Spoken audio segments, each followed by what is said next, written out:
This is the land survey. This is our mini land survey expedition. Now we've passed Christian's land. It would be great to This is no man's land right now. out some land around here. It could be my land, your land, maybe our land.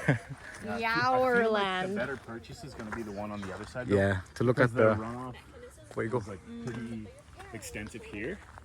This is what flows into your property, right? Because you have to control. If you controlled it some way, you could do some terraforming and flatten things out a bit. But you have to control that runoff. Because that's why, obviously, why it's making like a valley. But even with the coffee plants, isn't that good for them or bad for them or what? It's okay. They survive. Yeah. Through the runoff. Yeah. Huh. It's all seasonal, so like the coffee's basically like kind of out of season when that runoff is happening. Right. It's not getting near like harvest time or anything. But man, they don't get much. So our plot of land, they would make about 2,000 Q per harvest For coffee. for coffee For a manzana. for one manzana.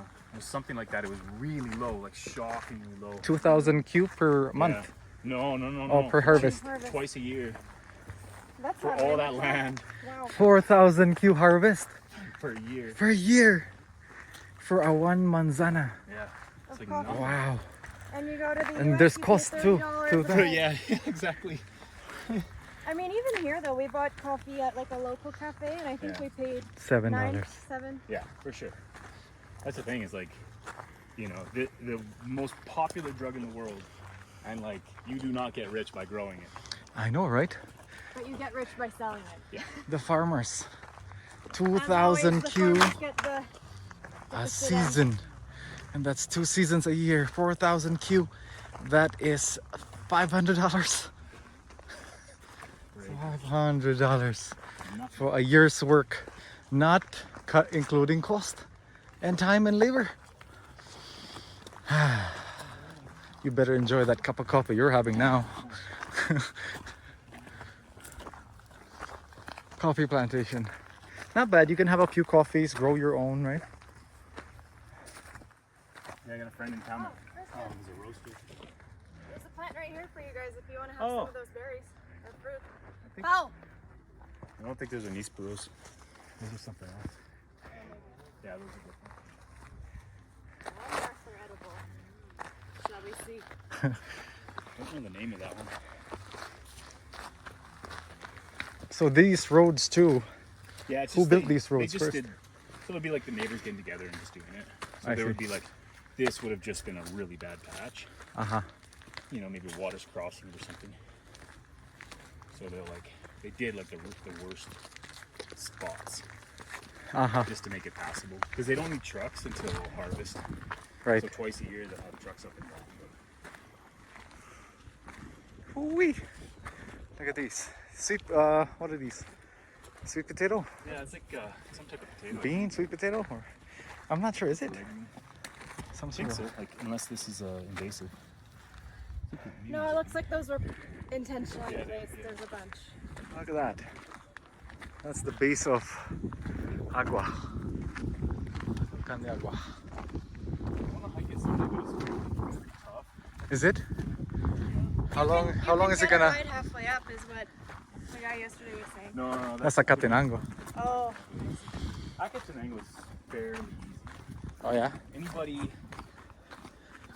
you know, under 65, who's in Relatively okay relatively shape. okay shape, can walk up that. No, not a problem. Like you're not Acatenango. scrambling. You're not like hooking on ever, or like step. There's nothing dangerous about it. It's just you cover. Ground. Yeah, you cover some ground. Like the bottom half Uh-huh. is difficult because it's steep and it's sort of sandy.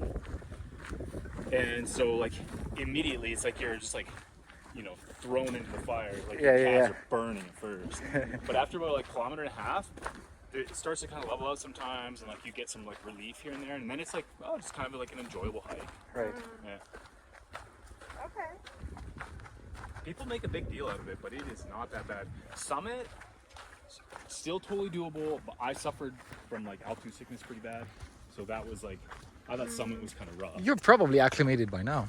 And now I'm okay, but like it was when I first traveled here, Right. and just a bit of a shock to the system. I was also anemic at the time. I see. Low blood iron. Yeah, exactly. Yeah, not a good combination. No. Yeah. Low oxygen in your blood I was too like, with I was altitude. like doubling over, like dry heaving and stuff. it was rough. It was one foot in front of the other. Like, just I want to make it up there, you know. So, Crazy. I don't know. Yeah, But I mean, maybe it's- you can attempt it now and it would be better. I think but now maybe you I have wouldn't have PTSD about it. So. exactly, yeah. And like base camp is so good. That summit is like, yeah, you can take it or leave it, and you still have the experience of your life. Like, Right. All right, good to know. yeah. You thinking about going up there? Something maybe for my wedding, but I don't know because there's a bunch of older folks Right. coming. But if it's like okay and they can make it, then I mean it's up to them. if And they for wanna- like the people that want the experience but really think they can't do it, or like they're out of shape or whatever, there is a car that'll take you from within an hour Oh, okay. of base camp. So it's like a